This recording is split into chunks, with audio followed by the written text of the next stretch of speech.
قرآن کی آیات میں سینکڑوں جگہ پر کہا گیا اقیمُوا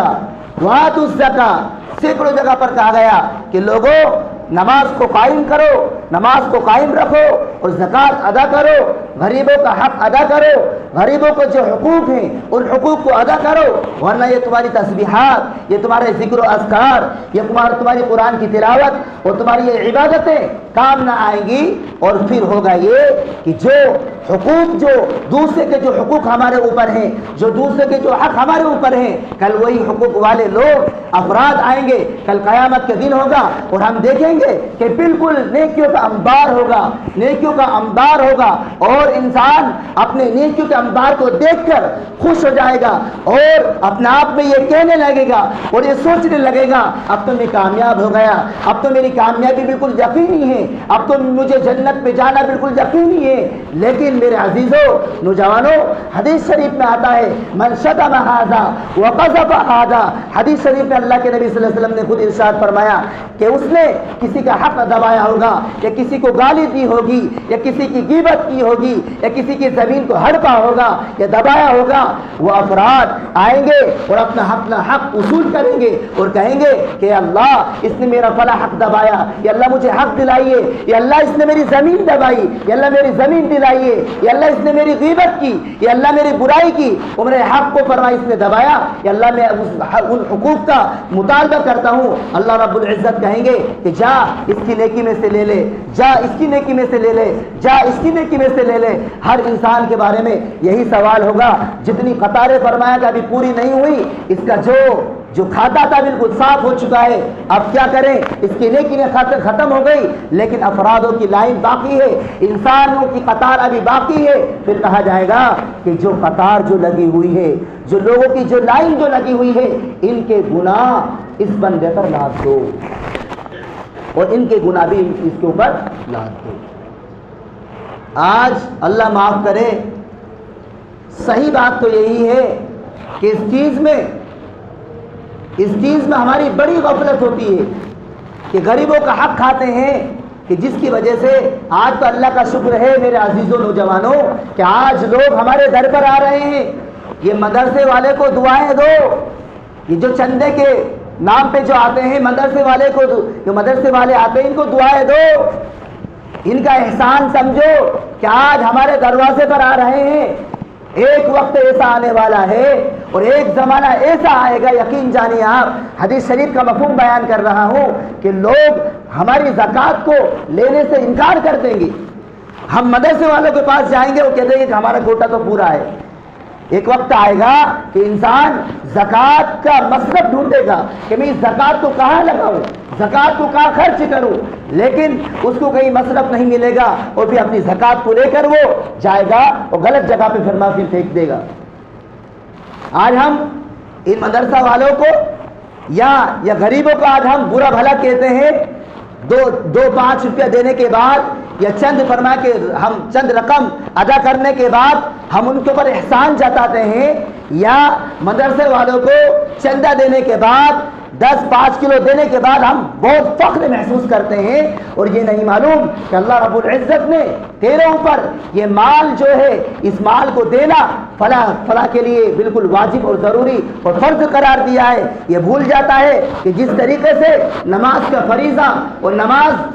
جس طریقے سے فرض ہے، نماز چھوڑنا انسان چھوڑ دیتا ہے تو انسان گناہ گار ہوتا ہے، اسی طریقے سے انسان اگر زکوٰۃ کا اہم فریضہ جب ختم کر دیتا ہے، جب زکوٰۃ کے نظام کو ختم کر دیتا ہے تو پھر فرمایا یہ گناہ گار ہوتا ہے۔ اس لیے ایک حدیث شریف میں آتا ہے جب اللہ کے نبی سرکار دو عالم صلی اللہ علیہ وسلم اس دنیا سے رخصت ہو چکے تو کچھ لوگوں نے یہ سمجھا، کچھ صحابہ نے یہ سمجھا کہ دیکھو کہ اللہ کے نبی صلی اللہ علیہ وسلم جب موجود تھے تو جب زکوٰۃ کا نظام تھا اور جب ہی وصولی ہوتی تھی، اب تو اللہ کے نبی صلی اللہ علیہ وسلم اس دنیا سے پردہ فرما گئے ہیں، اب تو یہ حضرت ابوبکر صدیق رضی اللہ عنہ جو ہیں یہ ہمارے بارے میں زیادتی کر رہے ہیں، اور یہ زکوٰۃ کا نظام تو وہیں پر ختم ہو گیا تھا۔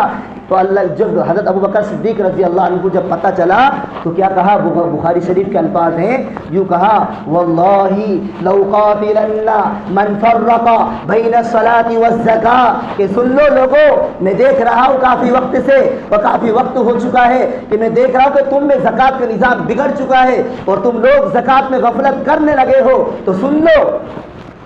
کہ جو بھی انسان زکوٰۃ اور نماز کے درمیان تفریق کرے اور فرق بیان کرے کہ نہیں صاحب صرف اور صرف نماز فرض ہے، زکوٰۃ فرض نہیں ہے، فرمایا کہ اس سے میں جہاد کروں گا، اس سے میں جنگ کروں گا۔ اس کے بعد تمام صحابہ کے سامنے جب یہ بیان ہوا، تمام صحابہ کے سامنے جب بات جب پہنچی، تمام صحابہ نے پھر زکوٰۃ کے نظام کو بالکل برقرار رکھا اور پھر وصولی دینے لگ گئے۔ ایک مختصر سی ایک حدیث بتاتا ہوں، بات کو پوری کرتا ہوں، بات تو شب قدر کے بارے میں بتانی تھی اور تھوڑا اس کے بیان ہوتا لیکن وقت بہت کم ہے۔ سنیے کہ حضرت ثعلبہ ابن حاطب انصاری یہ اللہ کے نبی صلی اللہ علیہ وسلم کی خدمت میں آئے اور عرض کیا اللہ کے نبی صلی اللہ علیہ وسلم میرے لیے دعا کر دیجئے کہ میں مالدار ہو جاؤں۔ اللہ کے نبی صلی اللہ علیہ وسلم نے ارشاد فرمایا کہ دیکھو میں چاہتا تو یہ پہاڑ ہے نا، پہاڑ سونے بن کر میرے ساتھ چلتے، لیکن میں گوارا نہیں کرتا۔ پھر وہ چلے گئے، حاتم ابن ثعلبہ چلے گئے، پھر دوسری مرتبہ پھر آئے اللہ کے نبی صلی اللہ علیہ وسلم آپ تو میرے لیے دعا کر دو کہ میں مالدار ہو جاؤں اور مال کا حق بھی انشاءاللہ میں ادا کروں گا۔ بہرحال مختصر حدیث یہ ہے، جب اللہ کے نبی صلی اللہ علیہ وسلم نے جب دعا کی تو ان کے پاس جو مال تھا، بکریاں تھی، وہ خوب بڑھ گئی۔ جب بکریاں جب بڑھ گئی، جب مال بڑھا تو پھر کیا ہوا؟ ظہر اور عصر کی نماز اپنے ہی جنگل میں ادا کر لیتے تھے۔ جب تعداد جب بکریوں کی بڑھی تو پھر کیا ہوا کہ صرف جمعہ پڑھنے کے لیے گاؤں میں آتے تھے۔ پھر اللہ کے نبی صلی اللہ علیہ وسلم نے ارشاد فرمایا کہ ثعلبہ کہاں ہے، ملاقات نہیں ہو رہی ہے؟ تو صحابہ نے کہا کہ وہ تو جنگل میں ہیں اور اللہ رب العزت نے ان کو تو اتنی فراوانی عطا کر دی اور اتنی بکریاں بھرمار ہیں اور اتنی زیادہ مالی اعتبار سے نواز کیا ہے کہ وہ تو صرف جمعہ پڑھنے کے لیے آتے ہیں۔ دھیرے دھیرے جمعہ بھی ختم کر دیا، پھر اتنے میں زکوٰۃ کا حکم نازل ہو گیا تو اللہ کے نبی صلی اللہ علیہ وسلم نے دو عامل بنائے اور کہا کہ جاؤ زکوٰۃ وصول کرنے کے لیے جاؤ، اور دیکھو ثعلبہ جو ہیں، ثعلبہ ان کے پاس بھی جانا اور ایک سلیمی جو ہے ان کے پاس بھی جانا، لیکن ثعلبہ کے پاس ضرور جانا۔ تو جب یہ دونوں عامل جب ان کے پاس پہنچے، ثعلبہ ابن حاطب اس طریقے سے نام ہے ان کا، تو جب ان کے پاس پہنچے کہنے لگے وہ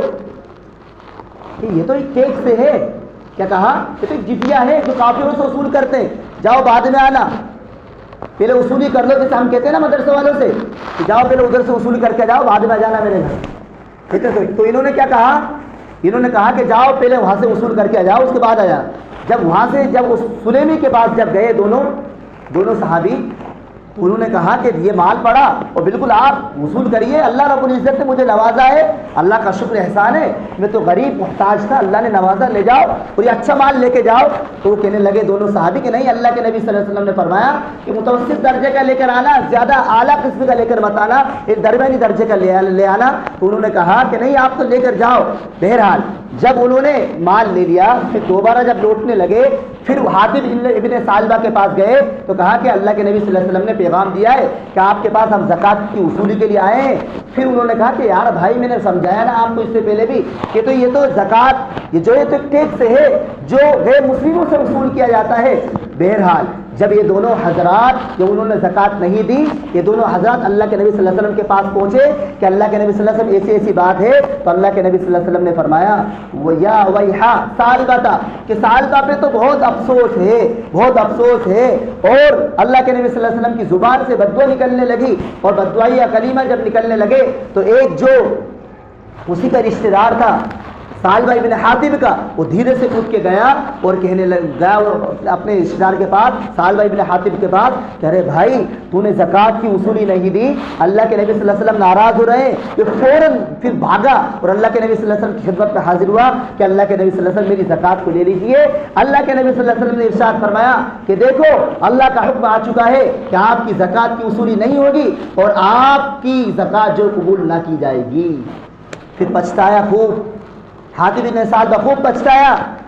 اور رونے لگا, گر گرانے لگا, لیکن اللہ کے نبی صلی اللہ علیہ وسلم نے انکار کر دیا. جب حضرت ابو بکر کا زمانہ آیا تو انہوں نے بھی کہا کہ میں تیری زکات کو کیسے لے سکتا ہوں, کہ جب اللہ کے نبی نے جب تیری زکات کو نہیں لی تو میں بھی نہیں لوں گا. جب عمر کا زمانہ آیا جب بھی انہوں نے بھی یہی کہا, اور جب عثمان غنی رضی اللہ تعالیٰ کا جب زمانہ آیا تو انہوں نے بھی یہی عرض کیا کہ دیکھو تمہاری زکات وصولی کے لیے اللہ کے نبی صلی اللہ علیہ وسلم جب 2 افراد کو جب بھیجا تھا تو تم نے زکات نہیں دی تھی. جب اللہ کے نبی نے زکات, اللہ کے نبی صلی اللہ علیہ وسلم کے ساتھ تم نے ایسی غداری کی تو آپ کی زکات وصول نہیں کی جائے گی, آپ کی زکات قبول نہ کی جائے گی. انہوں نے بھی انکار کر دیا اور پھر اس زمانے میں وہ انتقال کر گیا. تو میرے عزیزو, جو ہمارے اوپر جو حکم جو نازل ہوا ہے, وہ جو زکات کے بارے میں ہم سے بار بار جو کہا جا رہا ہے, ارے جیسے ہمارے گیہوں میں اس کے 20واں حصہ ادا کر دو, کتنا آسان ہے. ارے اللہ رب العزت نے ہمارے مال کو محفوظ کرنے کا کہا, تو اس لیے ہم سب یہ ذمہ دار ہیں. ہم سب کی ذمہ داری یہ ہے کہ ہم, یہ بہت ماہ مبارک ہے اور بہت برکت والا مہینہ ہے, اس میں ہم ضرور بھی ضرور زکات کو ادا کریں. اب شب قدر بھی آنے والی ہے. دیکھو شب قدر کے بارے میں بہت ساری چیزیں ہیں, وقت ہو چکا ہے, لیکن شب قدر کو پانے کے لیے سب سے پہلی چیز تو یہ بتائی گئی کہ اللہ کے نبی صلی اللہ علیہ وسلم نے کہ دیکھو گناہوں سے اجتناب کرو, گناہوں سے بچو تو اللہ رب العزت تم کو شب قدر عطا کر دیں گے. پھر دوسرا کام یہ بتایا گیا کہ دیکھو اس کی تلاش اور جستجو میں رہو, نیک اعمال کرو, توبہ استغفار کرو اور جاگو اور قرآن کی تلاوت کرو تو اللہ رب العزت یہ شب قدر کی برکت سے مالا مال کر دیں گے. دیکھیے کہ سب سے زیادہ تو ہم کو جو شب قدر میں اہتمام کرنا ہے وہ توبہ استغفار کا اہتمام کرنا ہے, قرآن کی تلاوت کا اہتمام کرنا ہے, درود شریف کا اہتمام کرنا ہے, اور خاص طور سے جو ہماری جو قضاء جو عمری والا معاملہ ہے, جو ہماری نماز قضا ہو چکی ہے, اس اہم رکن کو ہم سمجھیں,